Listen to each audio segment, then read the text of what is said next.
Buenos días, 8 de la mañana. Esto que ven es Corea. La unión entre Corea del Norte y Corea del Sur está siendo a estas horas protagonista, porque Corea del Norte habría destruido distintas carreteras que unen Corea del Norte y Corea del Sur en un movimiento de mayor escalada entre el norte y el sur de la península coreana. Ha contestado Corea del Sur con un movimiento o con un fuego continuo de llamamiento o de llamadas a través de disparos para intentar también disuadir el movimiento de Corea del Norte ya ha empezado. Ayer le comentábamos que la hermana de Kim Jong-un había advertido de consecuencias trágicas a Corea del Sur en el caso de que Corea del Sur volviera a mandar drones a la zona norte de la península. Hoy el movimiento viene desde Corea del Norte, que nos vuelve a generar fiebre, tensión alrededor de un conflicto que también parece estar en un entorno de tregua continua, pero que tiene sus distintos movimientos de tensión. Hoy estamos ante la espera de ver la respuesta de las distintas partes, pero volvemos a estar en un entorno fuerte de tensión entre las dos Coreas, intentando calibrar hasta qué nivel ese nivel de tensión, ese momento de tensión nos va a llevar a un entorno de Asia-Pacífico, en conjunto de Asia-Pacífico, un entorno de tensión mayor, de escalada de la tensión. Es lo único que nos faltaba. En esta semana hemos vivido ya también en Asia-Pacífico el movimiento de las pruebas ayer de China alrededor de Taiwán, intentando hacer una especie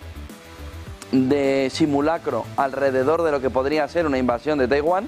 Ya terminó, pero Taiwán se quedó con la perspectiva de que en cualquier momento China está en la oportunidad o en la posición de forzar esa fotografía que ayer se vio en un simulacro. Y hoy nos viene la tensión por las Coreas, Corea del Norte y Corea del Sur, después de que Corea del Norte haya destrozado una parte de las carreteras que unen Corea del Norte y Corea del Sur desde el lado de Corea del Norte, intentando frenar lo que pueda ser un tránsito a futuro entre las dos Coreas. Situación de tensión, a la vez que vemos también un movimiento de tensión alrededor de los precios del petróleo después de ver la fotografía entre Irán e Israel, entre Israel e Irán, en la que Israel ya dice que es muy probable que no ataque entornos ni petrolíferos ni nucleares, con lo que tenemos la conjunción de tres factores. Por un lado, la fotografía alrededor de una tensión que parece que no se va a cumplir, de un ataque, una respuesta de Israel que atacará entornos militares, pero no petrolíferos ni nucleares, y un entorno donde ayer la OPEP decía que la fotografía de la demanda del petróleo es menor de lo que se esperaba, más un entorno chino de debilidad también alrededor del consumo de petróleo, en unos datos que mostraba ayer de prácticamente 11 millones de barriles menos utilizados, por lo que una caída del 7% marcaba que China también estaba buscando o necesitando menos petróleo. La conjunción de todo nos lleva esta mañana una fotografía del petróleo, vamos a poder ver cotización del Brent con una caída del entorno del 3%.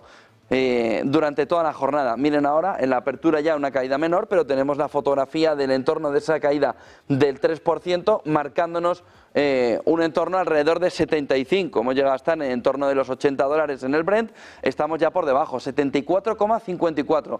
Caída del 0,69, y si vemos el West Texas, después de esa caída del 3%, caída hoy o a estas horas del 1,25%, sobre todo marcando un movimiento de caída importante alrededor de una descensión en Oriente Medio que no sabemos si va a ser tal cual. Porque ¿cuál es la situación en Oriente Medio que ha hecho que el petróleo vea un movimiento a la baja? Por un lado, que ya ha dicho, el entorno de Israel está planteando que va a ser complicado un entorno o un ataque a los entornos petrolíferos y a la situación también o al entorno nuclear iraní, pero sí a las bases militares y a entornos militares donde podría ir ese ataque de respuesta al ataque anterior de Irán. Aún así, Washington Post está diciendo que Netanyahu le ha comentado a Joe Biden que va a escucharle, pero va a utilizar su soberanía para elegir la mejor opción que considere en este escenario Israel. Va a escucharle,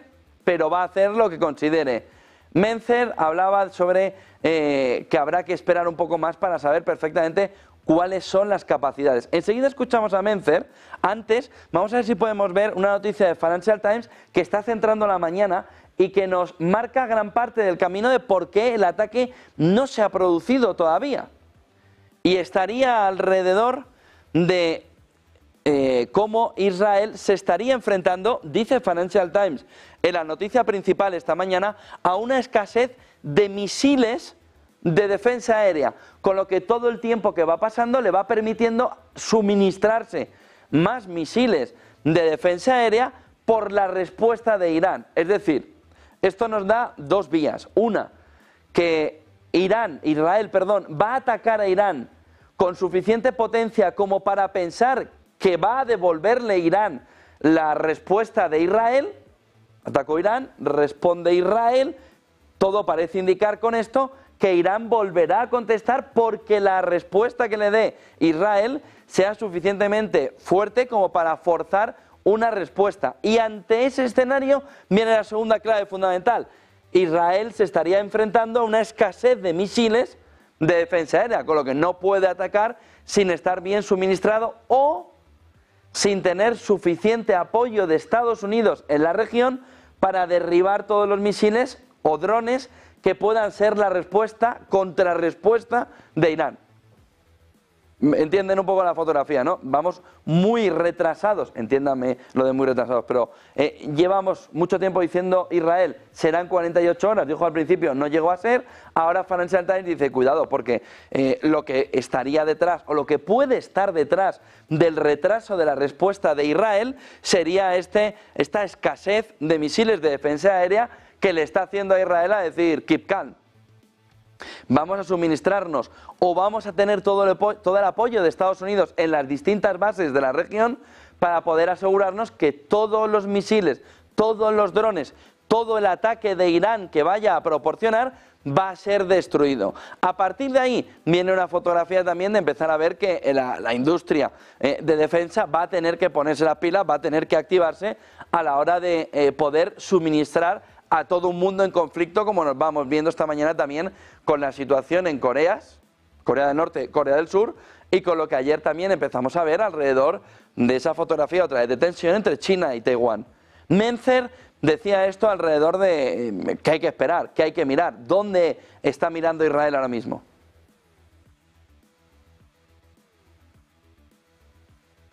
I guess you'll have to wait just a little bit longer. We know precisely what the capabilities of the Iranian regime. We know precisely the points where to have the most impact. And we know as well what their abilities are to attack us back. Israel has a responsibility to defend itself, and that's precisely what we will do. I think all options are on the table.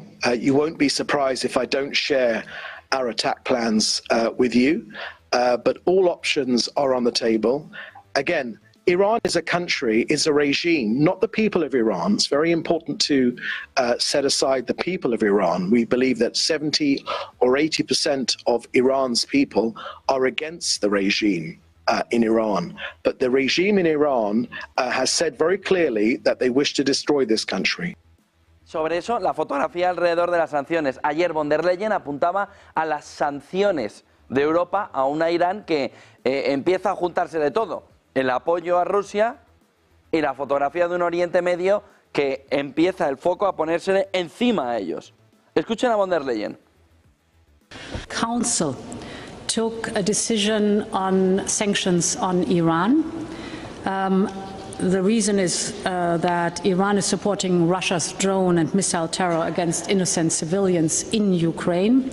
The daily killing and the death of innocent people that we see would not be possible without the supplies and the supply lines by Iran. And therefore these sanctions against Iran are sending a very clear message. Contributions to terror and Russia's illegal war of aggression have serious consequences. Llega el movimiento también de tensión alrededor y de presión hacia Irán alrededor de las sanciones. Vuelven las sanciones a la fotografía geopolítica en un momento en el que también vemos cómo poco a poco vamos caminando alrededor de hasta dónde se están pasando las líneas rojas, no solo en el entorno de la guerra de Ucrania, sino aquí con Irán. Lo decía ayer Borrell. Pero en el Líbano se ha cruzado una línea roja más por parte del ejército israelí. El bombardeo de funcionarios de Naciones Unidas por el mantenimiento de la paz fue condenado unánimemente por la Unión Europea y hoy los ministros reiteraron su pleno apoyo a UNIFIL. Nadie ha pedido que UNIFIL se retire. Fotografía clara también alrededor de Naciones Unidas. Dice esta mañana la prensa alrededor de cómo, dice Reuters, Israel escuchará a Estados Unidos, como les decía antes, pero tomará sus propias decisiones. Dice en el entorno de Netanyahu. Estamos ante ese momento también en el que hay que ver la fotografía y sobre todo cómo va el movimiento de respuesta de Israel. Vamos teniendo cada vez más detalles. Hay una parte que dice Financial Times de escasez de misiles, como hemos visto. Hay otra parte fundamental alrededor de Irán. Miren esta portada, esta información alrededor de lo que se está diciendo en el entorno iraní. Esta no es, en el entorno iraní, el ala dura, dice el país, del régimen iraní, presiona para que el país, para que Irán se dote de armas atómicas. La amenaza de un ataque israelí de envergadura impulsa el debate sobre el cambio en la doctrina militar del país que prohíbe ese armamento. Un cambio en la doctrina militar significaría un camino mucho más despejado, una aceleración del tránsito hacia dotarse de armas atómicas. Hombre, enriquecer uranio no parece que sea la cosa más sencilla que se pueda hacer, pero si tienes de socio a Rusia, puedes recibir, igual que tú le das misiles balísticos, entornos nucleares. Con lo que, cuidado a la fotografía que está planteando ya el país y otros medios esta mañana anglosajones, esa aladura del régimen iraní, ahora estaría viendo que la amenaza de un ataque israelí fuerte sobre entornos militares, entornos petrolíferos e entornos nucleares, le llevaría a tener, según el entorno iraní y esa aladura del régimen iraní, a dotarse de armas atómicas que permita una disuasión para conseguir a Irán defenderse, disuadir en el entorno de Oriente Medio. Ojo, porque la fotografía nos lleva a que la escalada es muy lenta, pero la escalada va a más, cada vez más, del 7 de octubre al ataque de abril, al entorno ahora en el mes de octubre, previo a las elecciones en Estados Unidos, donde vemos un caminar hacia una mayor tensión, hacia una mayor generación de entornos nucleares que nos puede llevar a lo que ya se empieza a hablar, que no es el telón de acero como teníamos en la Primera Guerra Fría, sino que lo que vamos tejiendo en este escenario de siglo XXI es el telón de silicio. Ojo al término, porque Yuval Harari lo plantea en el libro Nexus ya, en el último libro que acaba de publicar, y empieza el mundo anglosajón o los medios anglosajones a recoger ese término, como lo que se está generando es un telón de silicio alrededor de la diferencia entre el eje, lo que en Occidente empieza a llamar el eje del mal, Irán, Rusia, Corea del Norte y detrás ahí agazapado China, y la parte tecnológica del mundo, el avance tecnológico, ese telón de Sicilio, donde están los recursos naturales y la parte tecnológica. Bueno, tiene un poquito ahí de dudas el término, ¿no? Porque China probablemente acceda sin ningún lugar a dudas a todo ese entorno de semiconductores y por lo tanto adiós al silicio. Pero telón de silicio parece ser el término fundamental alrededor de una cada vez mayor expansión de los entornos nucleares. Este movimiento que está planteando el país reflejaría de una manera muy clara el camino hacia que ese telón de Sicilio, a que esta Segunda Guerra Fría viva ya el momento de mayor tensión / disuasión nuclear que hemos vivido desde el final de la Primera Guerra Fría, con aquel telón de acero. El otro punto fundamental esta mañana, miren la siguiente diapositiva, se centra alrededor de lo que Bloomberg está diciendo. Estados Unidos evalúa ya limitar las exportaciones de chips de inteligencia artificial de Nvidia y de AMD a algunos países, está Nvidia en máximos históricos. Los funcionarios revisan la política sobre chips de inteligencia artificial con especial atención a frenarlo donde a Oriente Medio. No está claro si se impondrán medidas durante el mandato de Joe Biden. Ustedes pueden pensar, están hablando de entornos nucleares, el desarrollo de maquinitas que tengan una mejor... No, están hablando de cómo la inteligencia artificial puede cambiar la guerra. Lo dijo Putin hace un par de semanas de soslayo, colateralmente, dijo los drones han cambiado cómo se desarrolla la guerra y cada vez se ve más claro, más fácil, que todo el entorno colateral de lo que vimos este fin de semana, no, la semana pasada ya, con la furgoneta de Elon Musk y poniendo los droides estos de Musk ahí, estar ahí de barman, ¿no? Va a ir a un entorno que pueda estar en un entorno de guerra. De tal manera que la clave fundamental va a medio largo plazo, sobre todo a largo plazo. ¿Hasta qué punto lo que en el siglo XX vimos que poner el entorno, ¿no? La teoría de la relatividad, todo ese entorno de avance, tenía una parte colateral negativa, que era el entorno de guerra, las armas nucleares? Ahora lo que vemos es que un entorno de inteligencia artificial que puede cambiarle la cara al mundo puede tener una amenaza fundamental, que es que estos chips y el entorno de una inteligencia artificial vinculada al mundo de la guerra con una parte de transhumanismo, de robots en un entorno bélico, puede llevar a que caídos en manos equivocadas, piensa Occidente, entiéndame que no lo digo yo, lo piensa Occidente, pueda generar un efecto de destrucción de la humanidad.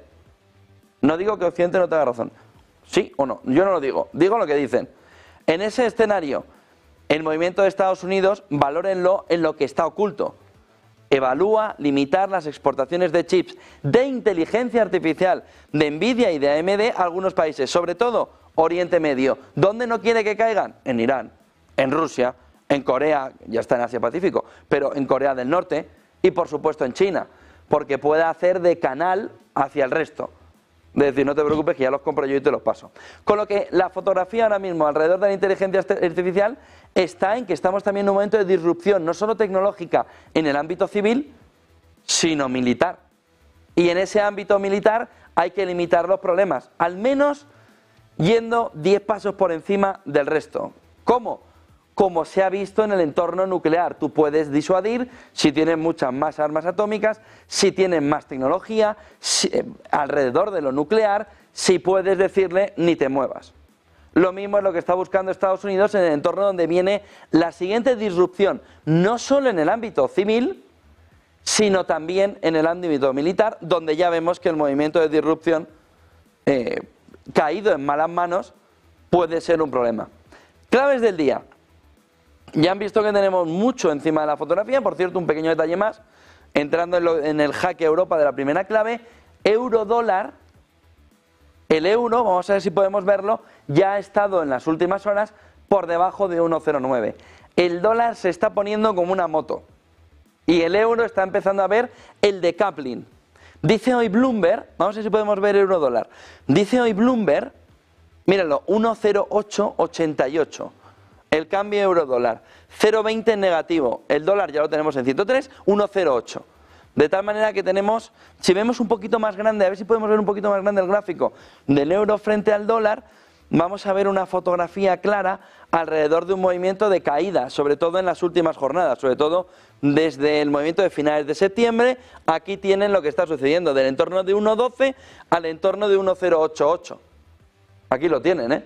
Aquí está la fotografía, esta es la caída clave. ¿Por qué? Jaque Europa, la fotografía de una Europa que está completamente constreñida ahora mismo. Volvamos a las claves del día y les explico. Hay una newsletter esta mañana de Bloomberg Opinion, espectacular, alrededor de que el problema del enfermo de Europa, es decir, la enfermedad de Europa, dice Bloomberg, es Europa. Es decir, no necesitas problemas externos, no necesitas un entorno que vaya a dañarte, tú solo te lastimas a ti mismo. Es lo que está intentando poner encima de la mesa Bloomberg en esa newsletter esta mañana, en el que, claro, estamos en la previa del jueves. El jueves se reúne el Banco Central Europeo y también los ministros de Finanzas. El Banco Central Europeo, que no iba a bajar tipos de interés, va a tener que bajar tipos de interés porque está la situación que dice, bueno, ya no, si es que ya no es el crecimiento, ya no es la inflación, es el crecimiento. Vamos por partes. Jaque Europa. Ministros que van a tener que dar una respuesta al cambio económico sin un plan donde ir. Empezamos mal. Van a llegar el jueves a divagar. Oye, ¿quién ha traído la quiche? Oye, ¿alguien ha traído la bebida? Oye, yo quiero un café, yo quiero un té, yo quiero manzanilla, yo quiero... Oye, planteamos a ver el plan. Bueno, espérate, vamos a desayunar, que estamos en Bruselas. Vamos a desayunar aquí tranquilamente. Va a llegar el desayuno, no tienen plan. Bueno, Bloomberg le dice esta mañana en esa newsletter, el principal problema, la principal enfermedad del enfermo llamado Europa se llama Europa. No hay un entorno que vaya a dañar tanto a Europa como la propia Europa a sí misma. Y sobre todo por esto, burocracia y la sensación de que no hay movimiento, no hay plan, no hay ganas de esfuerzo, no hay ganas de intentar cambiar las cosas en la dirección, en la élite. Ya les dije hace semanas, hemos tenido mala suerte. En China le ha tocado a las élites que les gusta trabajar y que están a tope, plan, más plan, más plan, y nosotros hemos tenido mala suerte. Aquí nos han tocado unos que dicen, me encanta la quiche, ya está. Ya, pero has venido para trabajar, no para tomar quiche en Bruselas. De tal manera que tenemos una fotografía en la que se van a sentar sin un plan claro. Y le dice Bloomberg, ya te planteo yo el plan. 3 gráficos. Miren el primero. Le dice Bloomberg, oiga, usted tiene un problema alrededor del decoupling. Porque ahora mismo el mercado está marcando un camino que es igual. Número implícito de movimiento de bajadas para 2025, esto es enero del 25, Europa está en el azul, en el blanco está Estados Unidos, el movimiento va prácticamente igual. Hasta aquí vamos bien, siempre que se cumpla. Porque si lo que notamos en Estados Unidos es que aguanta más el crecimiento arriba sin destruir empleo, esta línea blanca que significa el movimiento de reducción de la Fed, y lo han visto durante el último tiempo, va a ir haciendo esto. Va a ir haciendo esto y va a plantarse en un entorno aquí. Frente a un movimiento de Europa que no sabemos si va a hacer esta trayectoria o esta. ¿Por qué? Porque tiene el empleo en una situación completamente distinta, arriba disparado, tiene un entorno donde el crecimiento, sobre todo en Alemania, tiene un problemón a la hora de reactivarse y tiene una inflación que ya está por debajo del 2%. Ya está. El trabajo está hecho. En gran parte de Europa el trabajo está prácticamente realizado.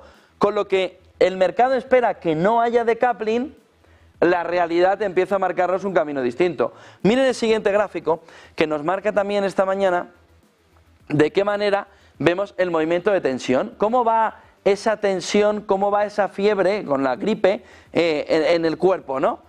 Y el movimiento viene, fíjense, lo marca Bloomberg 2010, el primer bailout a Grecia, el primer movimiento de rescate, dice Bloomberg, bueno, whatever it takes, ¿no? El que hace el artículo de Bloomberg dice whatever it takes, John Outers, whatever it takes, no, por ahora no.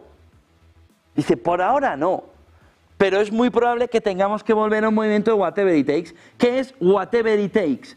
Un movimiento de tensión en los diferenciales de la deuda que hace que el inversor diga que tú quieres mi dinero para financiarte, ¿cuánto me pagas? Yo te pago un 4%. No, un 4%. ¿Pero dónde vas? Para arriba. De tal manera que tenemos el movimiento de whatever it takes cuando la tensión de la deuda ya está perjudicando el movimiento de financiación europea que lo vivimos en 2012. Salió Mario Draghi, el famoso Mario Draghi del plan, y dijo whatever it takes, lo que haga falta. El jaque Europa es volver a whatever it takes. El movimiento que el mercado puede forzar a Europa es whatever it takes. Oiga, Banco Central Europeo, le vuelve el momento. A partir de whatever it takes, sobre todo con España, cuando evita convertirse en Grecia, en el bailout, en ese movimiento de que vengan los famosos hombres de negro, 2016, 2018, llega el movimiento también del entorno lepeniano, del entorno de Le Pen, que genera, fíjense, que ya llevamos unos añitos, 2017, genera la tensión alrededor en Francia y en otras deudas alrededor del auge de la famosa ultraderecha.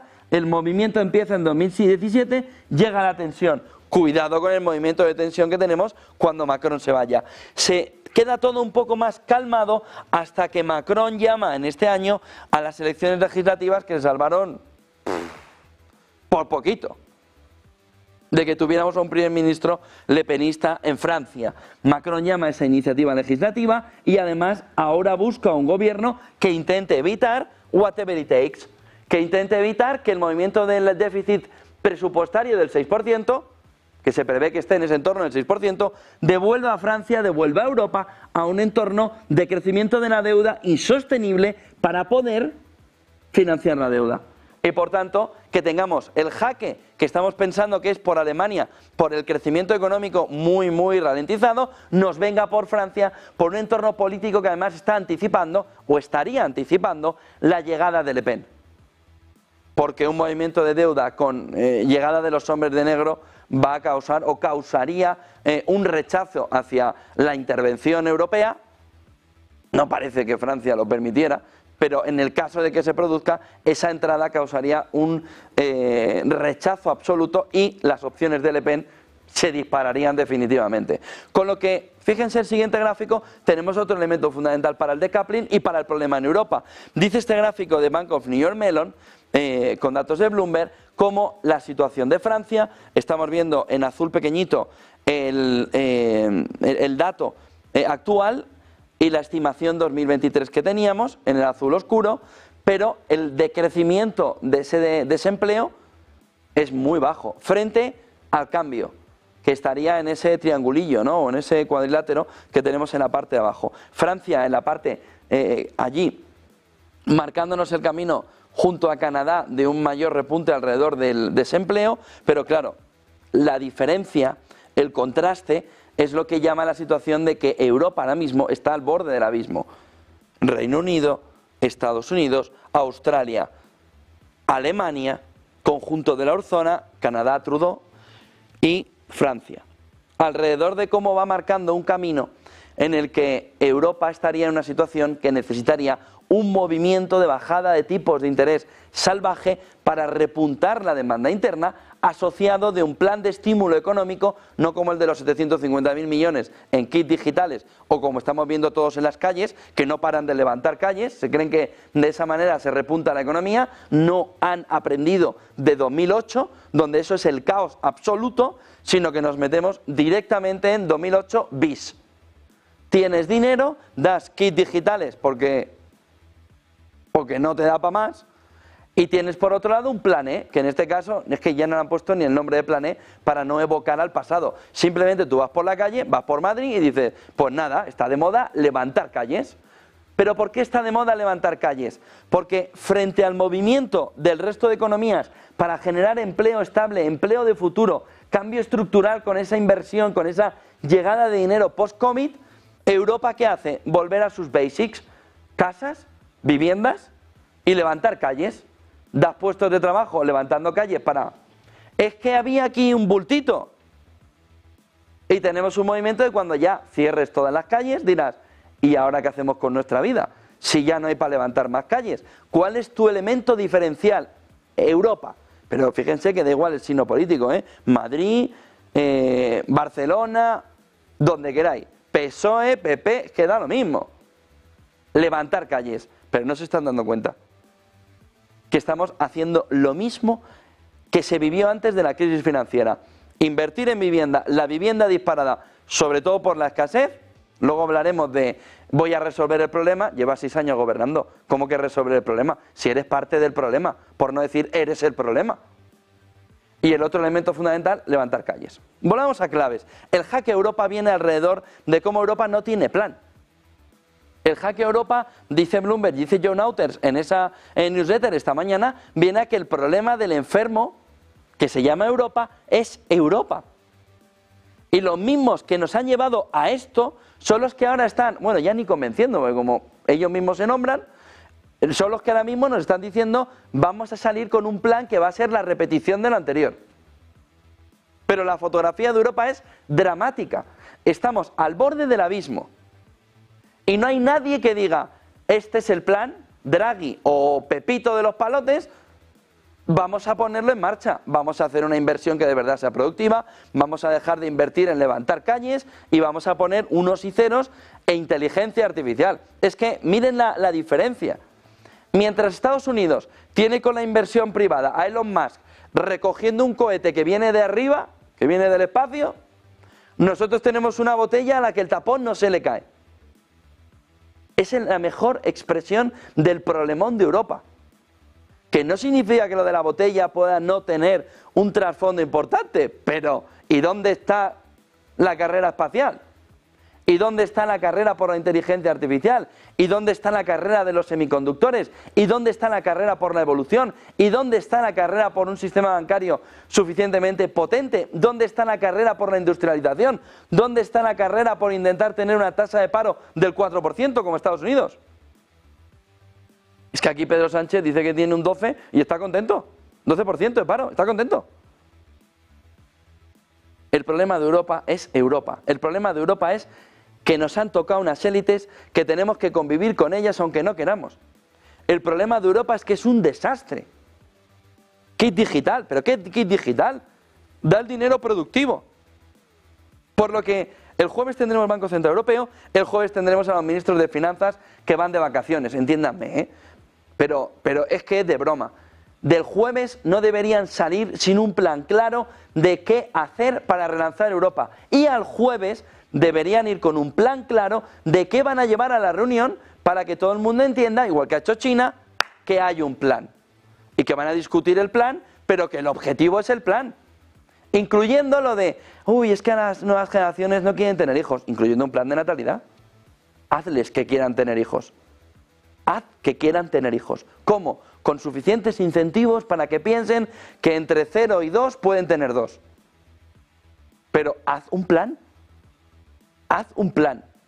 China confirma los peores augurios para el petróleo y el crecimiento global con una potente caída en las importaciones de crudo, precio del petróleo en las últimas horas con una caída desde la jornada de ayer del 3%, petróleo que también se le une a toda esta fotografía de China y lo que hemos comentado de Irán, alrededor de que el ataque irá a un entorno militar, confirma la OPEP que la demanda de este año y el que viene será menor de lo esperado.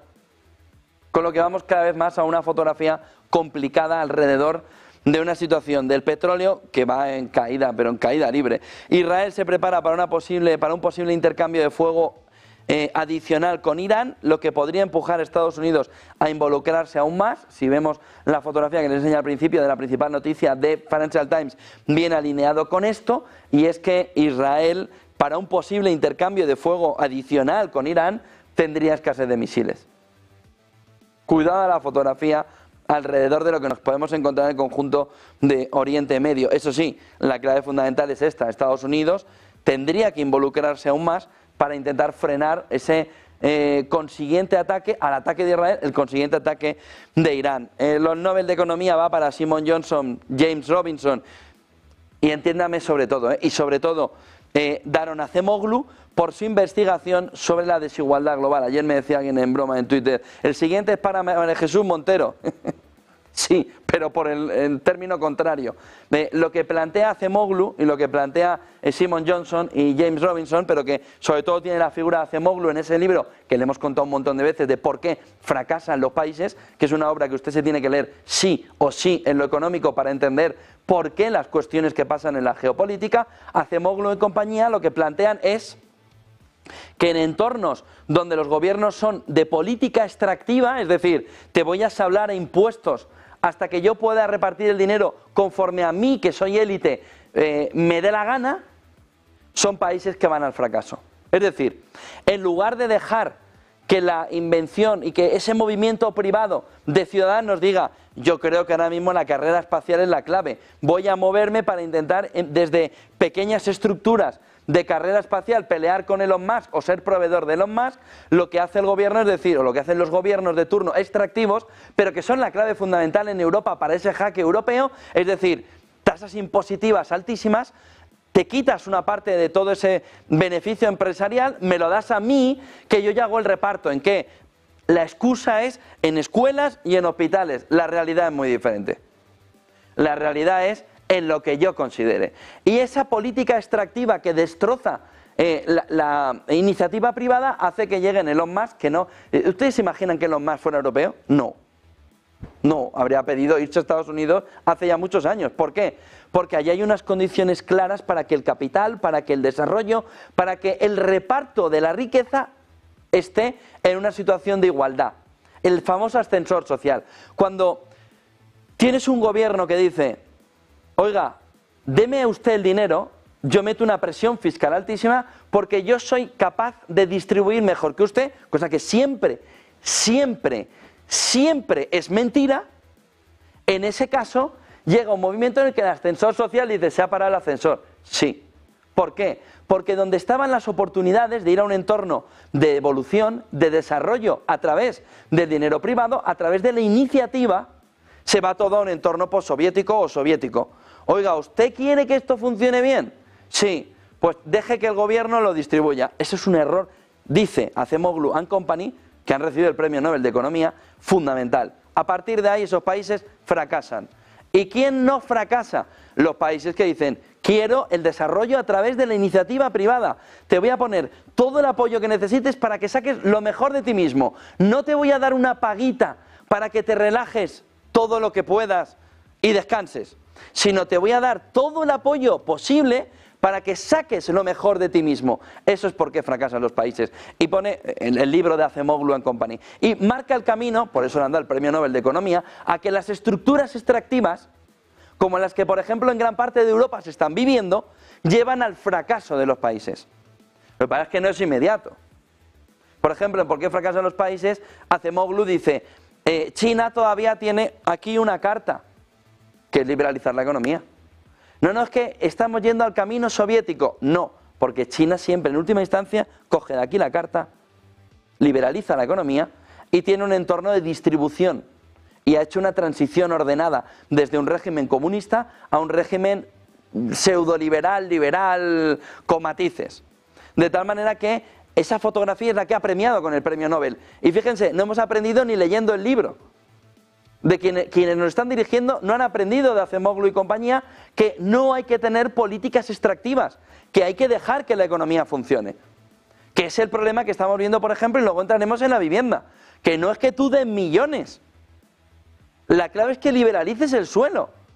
Porque lo que tienes ahora mismo es mayores familias creadas que suelo nuevo disponible. Pero es que eso lo entiende hasta mi hijo de 8 años, que va flojillo en matemáticas.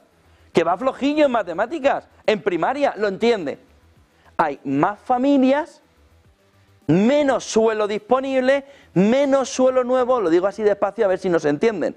No ustedes, ellos. Menos suelo disponible y en ese entorno el precio tiene que subir y la escasez. Pero claro, nos generan el problema y luego nos salen como salvadores, como semidioses, a decir, no se preocupen, si la culpa es del PP, o de quien sea en este caso el que no gobierna, el PSOE lleva 6 años gobernando. Con una política extractiva brutal, destrozando a la clase media española. Y lo mismo en gran parte de Europa. Macron, hay Meloni, y Alemania con Scholz.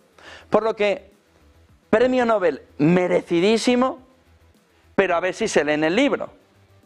A ver si lo estudian de verdad. Y nuestras élites en Davos, que va a ser pronto, les llevan una edición del libro y se lo creen. Políticas extractivas son la causa fundamental de por qué fracasan los países. ¿Qué tiene Europa en 20 tazas en lugar de una? Querías una, te di 20. Políticas extractivas. Así Europa solo va al abismo. Se lo están poniendo, pero bueno, votando, aquí, suavecita en el pie para rematar. Pues ni por esas. Vayamos a las claves del mundo en guerra.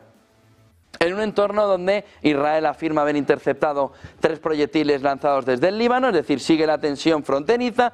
Irán califica de desastre la inacción del Consejo de Seguridad de Naciones Unidas, tanto en Gaza como en Líbano. Claro, es un desastre cuando te afecta, pero en el otro lado, cuando no le hacen caso, tampoco. El problema de Naciones Unidas es que todos lo quieren de su lado. El problema de Naciones Unidas es que todos quieren que Guterres tire hacia su agua. Califica de desastre la inacción del Consejo de Seguridad de Naciones Unidas en Gaza y en Líbano, pero no se dice nada de la guerra de Ucrania por parte de Irán, no se dice nada de entornos de Asia-Pacífico, porque es lo que a mí me interesa. Y entre todos la mataron y ella sola se murió. Pero todos están intentando poner en el foco a Naciones Unidas para lo que le conviene y para lo que no le conviene, fuera. Irán vuelve a calificar o pone otra vez en el foco el desastre y la inacción del Consejo de Seguridad de Naciones Unidas en Gaza y el Líbano. China traslada a Israel que los desastres humanitarios en Gaza deben terminar. China, Israel informa a Estados Unidos que dará una respuesta fuerte al ataque de Hezbollah que mató a 4 soldados en una base militar, e Irán dice no tener líneas rojas para defenderse mientras Estados Unidos amplía su ayuda en Israel. Este es el tema fundamental, Irán dice no tener líneas rojas para defenderse mientras Estados Unidos amplía su ayuda a Israel. Volvamos al inicio de lo que hemos tratado. Si tiene un problema de escasez de misiles Israel, tiene que esperar a tener seguro o el apoyo suficiente de Estados Unidos en la región, y por tanto también tiene que hacer caso a Estados Unidos para iniciar ese ataque, porque no, te voy a apoyar pero haz lo que quieras. Eso tampoco le va a pasar a Netanyahu. Será con matices, te voy a apoyar con matices, pero bueno, frena un poquito. Claves del mundo en guerra en el otro entorno, el de la guerra de Ucrania, alrededor de cómo Kiev agradece las sanciones de la Unión Europea contra Irán por vender misiles a Rusia. Irán ha dicho que no le ha vendido misiles. Peskov responde a Biden que negociaciones nucleares en medio de la guerra van a ser imposibles. El jefe del espionaje alemán afirma que Rusia podrá atacar a la OTAN a finales de la década. Seguimos con que va a haber un choque Rusia-Occidente y que es clave prepararse para ello. Sin embargo, el Kremlin ha rechazado la acusación de Alemania de que Rusia amenaza a la OTAN y dice que la situación es al revés, que es la OTAN quien está ahora mismo, dice Rusia, amenazando a Rusia. Y Europa intentará desbloquear ya los 6.600 millones de ayuda militar a Ucrania. Miren la siguiente diapositiva, alrededor de cómo se ve el movimiento, de cómo van determinados entornos de la guerra, en este caso de la guerra de Ucrania, cogiendo forma. Dice The Economist, ¿por qué Rusia está tratando de apoderarse de una mina de carbón ucraniana vital? Sin él, la industria siderúrgica restante del país quedará paralizada. La pelea también económica en un entorno donde no parece que es solo el entorno territorial, sino lo que hay en el entorno territorial. Dice The Economist que la razón de Rusia tratando de apoderarse de una mina de carbón ucraniana vital es sobre todo limitar la industria siderúrgica ucraniana, darle un apoyo fundamental a la industria siderúrgica rusa. Miren la siguiente diapositiva, alrededor de lo que Robin Brooks empieza a plantear. Dice Robin Brooks, en este entorno tenemos una fotografía de exportaciones mensuales de China a Rusia que va ya caminando al entorno histórico, lo ven en la línea negra, intentando compensar de sobra Turquía, Italia, Francia, Alemania, Japón, Estados Unidos, que quedan ahí en la parte de abajo del gráfico en pequeñito frente a la línea negra. Superaron los 11.000 millones de dólares por primera vez en la historia en septiembre de 2024. Lo que dice Robin Brooks es, difícilmente toda la maquinaria rusa podría funcionar sin el apoyo de Pekín, y Pekín está como detrás, agazapado en ese eje que llama Occidente el eje del mal, de Irán, Rusia, Corea del Norte, con China agazapado. ¿Qué es lo que también le está dando a Rusia? A China, superávit comercial. Dice Robin Brooks en el siguiente gráfico, cómo el movimiento de superávit comercial viene por unas exportaciones que están lanzadísimas, sobre todo en el entorno de Rusia. El enorme superávit comercial de China que ven en este gráfico viene alineado sobre todo por un movimiento en el que se ve que el movimiento de exportaciones en la parte azul de arriba viene con una fortaleza suficiente para que, aunque las importaciones estén en un nivel muy fuerte, tiren hacia arriba estas exportaciones hasta convertirlas en históricas. Miren el siguiente gráfico, alrededor de lo que Starmer ayer apuntaba en una entrevista en Bloomberg. Starmer señala que el Reino Unido no aumentará el impuesto sobre las ganancias del capital al 39%, lo que estamos hablando. Acemoglu, ¿por qué fracasan los países? Laborista, de izquierda, socialista, entiéndanme. Starmer señala que el Reino Unido no aumentará los impuestos sobre las ganancias de capital al 39%. ¿Por qué? ¿Qué pasa si no con el capital? ¿Que el capital se te va a otro sitio? 39% era la propuesta. No, vamos a esperar. ¿Por qué? Porque todo tiene un límite en el ahogar el capital y al ciudadano en esa política extractiva. El primer ministro ha convocado una cumbre de inversores internacionales. Claro, lo que no les quiere decir es que les va a trincar todo el 39% de lo que ganen, en esa entrevista que ayer veía con Bloomberg. Starmer señala que el Reino Unido no aumentará, no dice como si fuera un regalo, el impuesto sobre las ganancias de capital al 39%, que no el 40%, el 39%. Miren la siguiente diapositiva alrededor de los precios de la vivienda en Alemania. Algo raro se ve en el entorno de la vivienda en el conjunto europeo. Esos precios, gráfico que comparte Holzer Zappage, vienen a marcarnos que incluso con una caída de la demanda interna, incluso con una caída de una Europa en crisis económica, en este escenario el índice sigue caminando hacia arriba en Europa y en Alemania, marcándonos un camino en el que vemos de qué manera la economía europea no termina de arrancar, todo lo contrario, sobre todo la alemana está anclada en un crecimiento que no avanza, pero los precios de la vivienda siguen. ¿Por qué? No hay liberalización. No hay liberalización. Los precios de viviendas nuevas de construcción ligeramente estables hacia arriba, los precios de las viviendas existentes también aumentaron. Una razón para el aumento de los precios es la escasez. Pero ¿qué es lo que no ven? Y otra es la disminución de los tipos de interés. Va a escalar todavía más el precio. Miren lo que dice el economista alrededor de este tiempo de Milei. El plan Milei asombra al mercado, la prima de riesgo se desploma en Argentina, la inflación cae a mínimos de 3 años, la inflación se reduce hasta el 3,5% mensual. Por primera vez en 3 años, la prima de riesgo cae con fuerza hasta niveles no vistos desde el año 2020. Los expertos creen que Argentina está ganando la batalla a la inflación. El economista, el plan Milei, asombra al mercado. La prima de riesgo se desploma en Argentina y la inflación cae a mínimos de 3 años. Ojo a la siguiente portada, lo vimos ayer aquí también por la tarde de negocios, bueno, y en todos los medios internacionales, esa denuncia, dice marca de la FIFA, denunciada en la Comisión Europea por posición dominante. Ojo a la entrada ahora mismo de un movimiento, sobre todo de abogados en este entorno. El movimiento puede ser muy fuerte en el fútbol, tanto para patrocinadores como para inversores, en un entorno donde el Mundial de Clubs y la organización del calendario son los motivos principales de la denuncia. Están ya la petición de huelga por parte de los futbolistas, solo tienen que ver la cantidad de lesiones de rodilla, Carvajal, Rodri, y una situación de que tenemos fútbol hasta en la sopa. Hasta en la sopa. Mi mujer me dice, oye, es que solo me ibas a ver el Barça y el Hércules. Y digo, es que el Barça y el Hércules juegan prácticamente todos los días ya. Y déjame que vea el Madrid cuando va perdiendo, que pasa una vez cada 5 años. Bueno, ya, pero es que eso ya es todos los días. Es que hay fútbol el lunes, el martes, el miércoles, el jueves, el viernes, el sábado y el domingo. Gallina de los huevos de oro rompiéndose. ¿Y qué es lo que sucede? Que se está rompiendo. Y que hay un movimiento, sobre todo de miles de millones alrededor del fútbol europeo, que va a explotar. Y la denuncia de ayer alrededor de cómo las ligas, los clubes, ya están mirando a la FIFA diciendo, y ahora nos montas un mundial de clubes también, y ahora nos metes un calendario en el que, donde no había algo, partido de selección, pero partido de selección que no quiere ver nadie, salvo tú, que quieres cobrar, con lo que cuidado la fotografía. Y un último punto, ayer veíamos en ese encuentro, ¿no?, que movía a la izquierda en España alrededor de la vivienda, a Pedro Sánchez. Vamos a escucharle y lo comentamos. Escuchen a Pedro Sánchez. Yo no quiero una España donde haya propietarios ricos e inquilinos pobres. Por eso mi gobierno ha fijado como prioridad absoluta la vivienda. Y en estos 6 años hemos avanzado. Hemos aprobado leyes pioneras, hemos multiplicado por 8 la inversión en vivienda, hasta alcanzar nada más y nada menos que los 20.400 millones de euros. Estamos logrando contener las subidas de los precios de alquiler durante los peores meses, de la pandemia, y hemos logrado también acabar con la lacra de los desahucios que tanto daño hizo en la crisis financiera anterior. Logramos proteger la vivienda pública de la especulación, logramos que miles de jóvenes pues vayan pudiendo acceder al alquiler o comprar gracias a los bonos y créditos del Instituto de Crédito Oficial, pero sabemos que todo esto no es suficiente.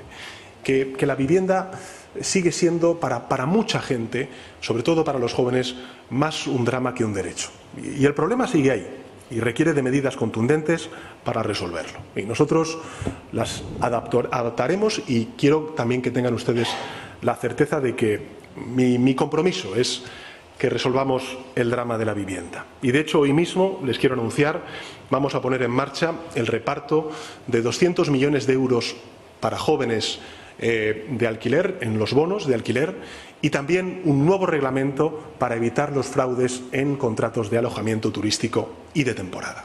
¿Le puede dar a alguien el libro de Acemoglu a Sánchez? Es decir, es brutal, por no decir otro término. Se manifiestan el domingo en Madrid para quejarse de la vivienda después de un gobierno socialista de 6 años. La culpa es de la oposición, la culpa es de Ayuso, que no saben por qué, pero la culpa es de Ayuso, la culpa es de la oposición, pero si lleva 6 años gobernando. Es más, si los que fueron a manifestarse, los que han votado llevan 6 años gobernando, es decir, ellos han votado unos tías que llevan 6 años gobernando y salen a manifestarse, ¿contra quién? Pero si el problema no es dar un bono, dar un cheque, mira que te... Es decir, volvemos a la política de la subvención. No creo las condiciones para que tú seas propietario, porque en el fondo el objetivo ¿cuál es? No tendrás nada, pero serás feliz. ¿Cómo consigues el no tendrás nada, pero serás feliz? Si no vas a tener la casa, si estás igual que ayer, pero hoy estás más contento, porque te doy a dar un bonito, tienes un bono, ya tenías un bono para ver Netflix y estar pan y circo, bono para Netflix. Y ahora, como se te quejan los mismos que te han votado, pero que no saben por qué se quejan, porque no tienen ni idea de que se quejan, entonces les das 200 millones más que lo extraes de otro sitio para que la gente no tenga que hacer un cambio estructural, para que no tenga que cambiar las estructuras, para que no liberalices el suelo, para que nunca sean propietarios, pero estén contentos porque le has dado un bono donde el alquiler que le iba a costar 800 euros le va a costar 600 o 550. Pan y circo. Pan y circo. Pero es el giro total. Tú causas el problema. Llevas 6 años gobernando, pues si fuera cuando llegó, te hemos hecho mucho, pues para hacer mucho y tener una manifestación en Madrid, pues fíjate el éxito de tu política de vivienda, que han salido a manifestarse los tuyos han salido a manifestarse contra ti. Entonces, ¿y qué resuelves? Pues un poquito, venga, hala, 200 millones, callaros. Pero si la solución te la está diciendo el sector, es lo mismo que en el sector de la automoción, liberaliza suelo. Te caen de manera inmediata los precios. Hombre, no te voy a decir que la aprendas de Milei, porque vas a decir, yo de Milei no aprendo nada, pero en Milei tienes un ejemplo perfecto. Liberalizas suelo, caen los precios, tienes la posibilidad de que esos jóvenes, en lugar de que tú les des un cheque, es decir, en lugar de que les des el pez, les des la caña para pescar. Pues tú prefieres darle el pez que la caña de pescar. Pero principalmente, el problema es vuestro, lleváis 6 años gobernando, si no lo habéis resuelto, vuestra culpa es. Y 2, pero si tienes la solución, liberaliza el suelo, no sigas con políticas extractivas, porque te vas a cargar el país económicamente. Y luego dirás, es que los apocalípticos, cuando llegue el abismo, ya no hay vuelta atrás, Pedro Sánchez. Abre los ojos, léete a Acemoglu, mira por qué fracasan los países y empieza a cambiar la política, porque si no nos llevas al abismo. Y Europa, puedes mirar ya a España, que es un cachondeo, que en lugar de liberalizar el suelo va a volver a dar cheques, que es todo paguita, más paguita, más paguita. Así no puede funcionar la economía. Vamos a la preapertura del mercado.